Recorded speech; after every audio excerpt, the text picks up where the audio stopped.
Hello everyone. Today I'm here to talk about the challenges in the Philippines and how we must solve them. I anticipated this wonderful country to be flawless and when I was born in it, but I thought so. Drugs and pollution and poverty are the many issues that I've seen in this country. The war on drugs are all kinds of constitutional abuses. Once these abridgments to the Fourth Amendment were forced through, in the name of the war on terror, and the Fourth Amendment seems to be a memory.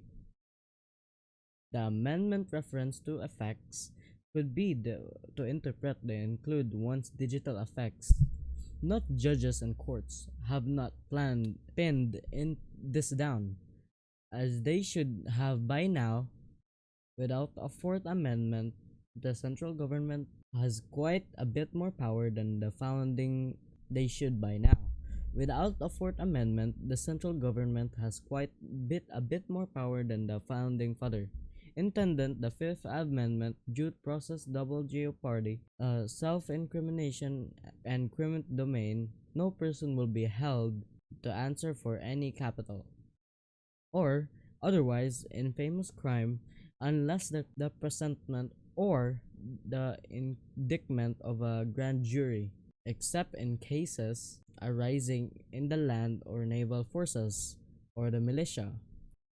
When in the actual service in the time of war or public danger, nor must any person be subject for the same offense to be twice put in jeopardy or life limbed, nor must compelled in any criminal case to be witness against himself, nor deprived of life, liberty, or property, without due process of law, nor must private property because taken for public uses. Without compensation. If you've always been ill and got to take medication, you already know about one sort of drug.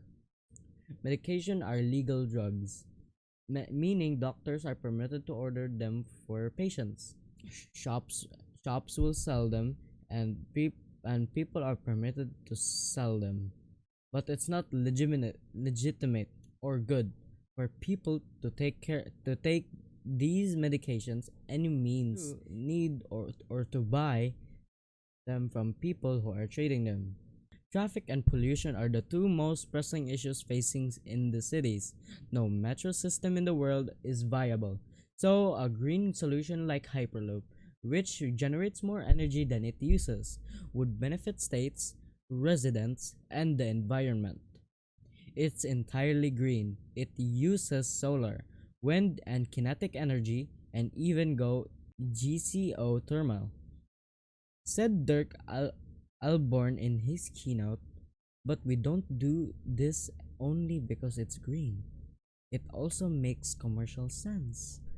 This is another important factor to consider when discussing, say, scaling solutions. Enough with doom and gloom. Let's think about how to achieve it. Some media suggest that having enough number of physiological health professions, or as it's called MHP, is one of the workable solutions. The number of professionals in the area is very, very low, and there is no way to determine the effect of demand. Yet, new figures paint a bleak picture.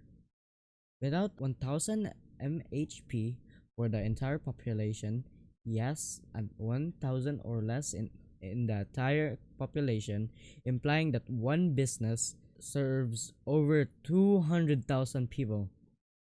It's easy why MHP are in such high demand. But is that the solution?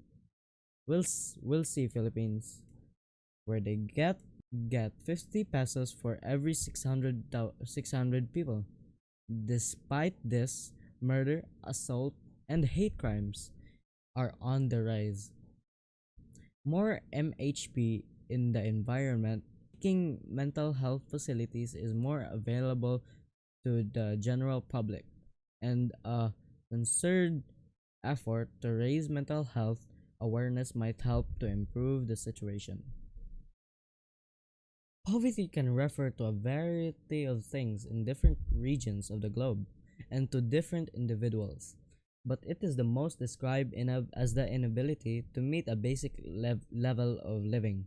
Despite the New Year's economic recovery, the Philippines has made a little progress in tackling this issue. Poverty is seen as a personal flaw rather than a collective one. Anxiety and self-loathing thrive in this setting. In exchange, this is fantastic as at driving individuals towards the all Philippines ideal of marrying the most fortunate people available of the or the most desirable lady available, regardless of whether this is what the people in conflict need. As your leader, I would lay down on my life for my fellow Filipinos, including drug addicts. Only by assisting one another can we avert this. We can support them with canned food or at least improve their living conditions because of poverty.